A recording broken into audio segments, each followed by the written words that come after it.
We're St. Augustine, under the subject of English. Of course, we love Mother Earth. Ate, ilan na na-collect mo? 3 po. Ayan, 0 ka kasi. We're St. Augustine under the subject of English. Of course we know how to pronounce words. Pre. Ano yun po? Can you please say orange? Hindi ko alam po Can you please say orange? Please say orange. Hindi ko na po alam. We're St. Augustine under the subject of English. Of course, damay-damay na pagdating sa recitation.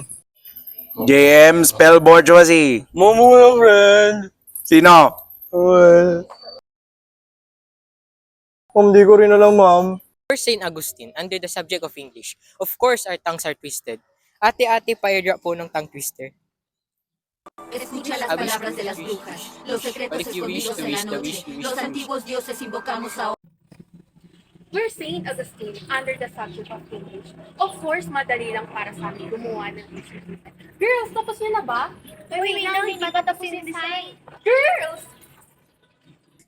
We're St. Augustine, under the subject of English. Of course, siniship kami ni Heinz. We're St. Augustine, under the subject of English. Of course, we're always prepared for Ma'am Teza's spelling challenges.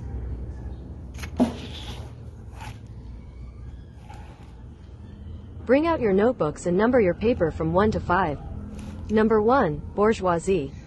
They ask you how you are, you just have to say that you're fine when you're not really fine. We're Augustinians under the English subject of Ma'am Teza.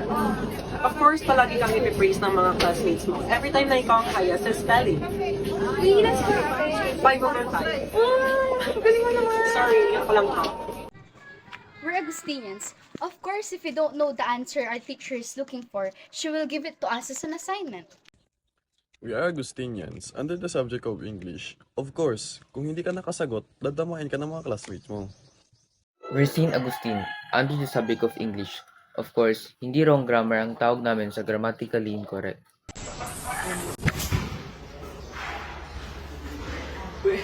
We are the students from Grade 10 St. Augustine. Of course, may kaklase kami iniyakan ng score. Ay, ako pala yun.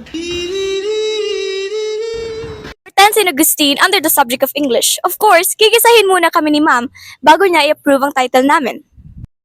Title approve! St. Augustine under our English subject. Of course, we love you, Ma'am Taiza. You ba, Julian? Yes, promises. We're Augustinians under the subject of English. Of course, may spirito kami sa classroom. Pre. Di ba pastries ang ano dun? Di ba pastries yung pag-pronounce dun, pre? We're St. Augustine under the subject of English. Of course, may isang nakaabang kapag andyan na si ma'am. Andiyan na si ma'am. Uy! Run. We're St. Augustine under the subject of English. Of course, palagi kaming gisado sa research. We're St. Augustine under the subject of English. Of course, advanced kami. Third grading pa lang pero pang fourth grading na lesson natin. St. Augustine under the subject of English. Of course, dinadaan namin sa prayers lahat ng spelling. In nomine Patris et Filii et Spiritus Sancti. We're St. Augustine under the subject of English. Of course, hindi mawawala yung spelling bago mag-start yung discussion. Spell orange.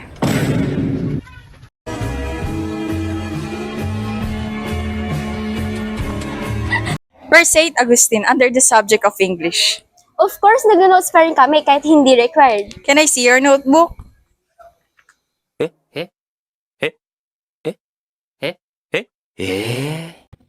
We're St. Augustine under the subject of English. Of course, saka na kami maglinis pa dyan si Ma'am.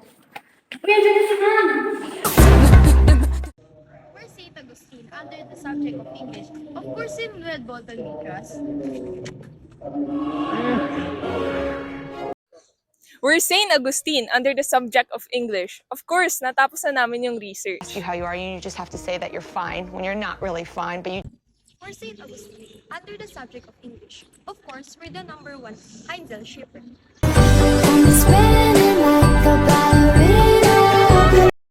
We're St. Augustine. Of course, wait lang nga.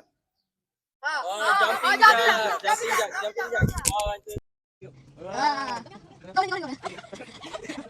We're St. Augustine under the subject of English. Of course, what is your biggest strength? Thank you for that wonderful question. I think true po.